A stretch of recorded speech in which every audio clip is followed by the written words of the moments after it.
បាទសម្រាប់បងប្អូនខ្លះធ្លាប់តែឃើញការផលិតសាំងសីគៀបស្នោនេះគឺកន្លងមកធ្លាប់តែឃើញនៅស្រុកក្រៅបាទនៅស្រុកគេណាបាទអត់ដែលឃើញនៅស្រុកខ្មែរបាទថ្ងៃនេះនាំអតិថិជនមកមើលពីការផលិតនៅក្នុងស្រុកខ្មែរវិញម្ដងបាទស្រុកខ្មែរយើងអត់ចាញ់ស្រុកគេទេពុកម៉ែបងប្អូនឥឡូវបាទគឺយើងបានផលិតនៅប្រភេទតបូគៀបស្នោជូនអតិថិជនបាទយកទៅប្រើប្រាស់ប្រក់លើតបូទុកកម្ដៅទុកសម្លេងដឹកភ្លៀងបាទទីតាំងរោងចក្រផលិតគឺនៅរាជធានីភ្នំពេញតែម្ដងបាទចាអតិថិជនមានតម្រូវការបាទប្រើប្រាស់ប្រភេទតបូសាំងសីគៀបស្នោបាទប្រក់កាត់បន្ថយកម្ដៅសម្លេងទឹកភ្លៀងបាទតាក់ទងមកប្របែមាបានបាទនេះគឺយើងកំពុងតែរៀបចំដឹកចេញជូនដល់អតិថិជនទៀតហើយបាទនៅប្រភេទតបូ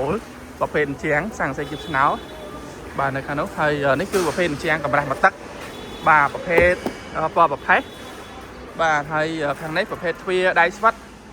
បាទដាក់ជាមួយនឹងសាំងសីគៀបស្នោហ្នឹងអតិថិជននេះបាទទ្វារដៃស្វិតរបស់យើងបាទ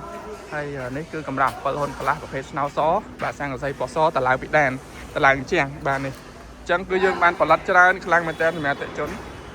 បាទអញ្ចឹងពុកម៉ែបងប្អូនឥឡូវនេះអាចទិញទៅប្រើប្រាស់បានទៀតហើយពុកម៉ែបងប្អូនមាននៅក្នុងស្រុកខ្មែរយើងតែម្ដងហើយផលិតផលគឺគុណភាពស្តង់ដារជប៉ុនអតិថិជនសាំងសីដែកមានញោម 70% បាទល្អសម្រាប់ការប្រើប្រាស់ហើយអតិថិជនចង់ទិញទៅប្រើប្រាស់អីបាទយើងមានសម្រាប់កម្មដឹកជញ្ជូនគ្រប់ខេត្តក្រុងតែម្ដងមិនថានៅពេញនៅខេត្តគឺទិញទៅប្រើប្រាស់បានតាមតម្រូវការរបស់អតិថិជនហើយនេះគឺពងរៀបចំប្រភេទតបូស្នោខ្មៅ7ហ៊ុនកន្លះបាទជូនដល់អតិថិជននៅតាមខេត្តបាទហេងបាទនេះហេងបាទ